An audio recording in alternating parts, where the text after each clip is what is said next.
dito sa Imus, Cavite. Bakit nandito assist nyo ngayon sa Imus? We transferred 1984 pa. Yung dad ko, decided to transfer. Kasi tahimik, 1984, sobrang tahimik pa dito dati. Imusay nyo na ako. Ito yung programa na inano sa akin ni Mayor Saclayan. Nasabi nga ni Sister po na para sa pagkakasundo raw ng mga sa atin dito, alam niyo naman, mga ating mga empleyado rito, kanya-kanyang pagdating sa politika, iba-iba ang paniniwala nila. Si Mayor, ginawa niya to, isa nga bukod sa para magkasundo, syempre, para self-gain na rin, tsaka syempre, for the very purpose of it, para sa mga constituents natin. Ako, inawakan ko ngayon ng Committee on Good Governance. This is our 5th session already. No? So nakikita ko sa mga reaction nila in feedbacks, sa mga staff ko at saka Mr. ko, maganda. Change of governance. Number 1, first, unity.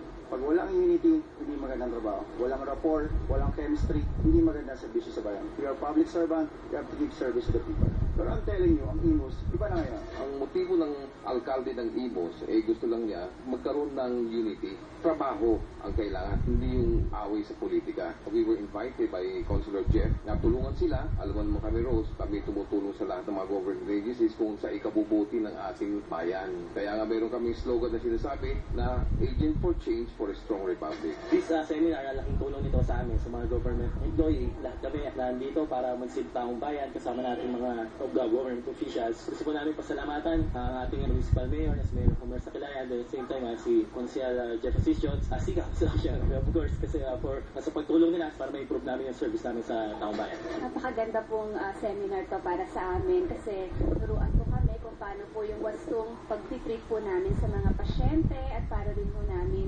ma-improve yung sarili namin in terms po kung sa stress management and saka po time management, pati po sa moral values po namin. Nagpapasalamat po kami Councilor Jeff Asisio sa pagbibigay po ng ganitong seminar at sa aming po mga facilitators, yung SICAP po. Talagang tinuruan nila po kami at naging maganda po yung ugnayan po ng bawat departamento. Katulad ni Consi Jeff, maganda yung intention niya at saka yung motibo niya na pagandahinan talagang ng munisipyo. At we are willing as an NGO to support. Madam, thank you very much.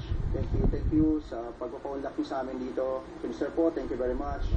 Sa mga hindi pa nakakatin, makapanood dito sa mga susunod na programa namin dito sa Interministerial Program, matin po kayo. On behalf of our Mayor Homer Saclayan, Vice Mayor Mandy Alano, at bumubuo po ng Sangguniang Bayan members, mga konsyal na kasama ko, kami po ay nagpapasalamat sa inyo.